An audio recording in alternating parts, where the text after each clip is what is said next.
আচ্ছা দেখো তো কী বলছে কোশ্চেনটায়, যে দুটি তড়িৎ আধানের মধ্যবর্তী যে দূরত্ব, সেই দূরত্ব যদি তোমার অর্ধেক করা হয় তাহলে এদের মধ্যবর্তী বলের কী ঘটবে। কোশ্চেনটা ঠিক এরকম যে আমি যদি একটু সমীকরণ দিয়ে প্রকাশ করি তাহলে এরকম Q1 Q2 divide by D square. তো ধ্রুবকটা লেখার কোনো দরকার নেই।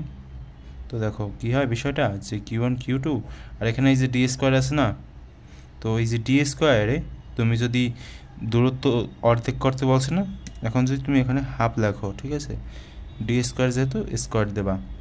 তো দেখো Q1 Q2 নিচে কত 1/4।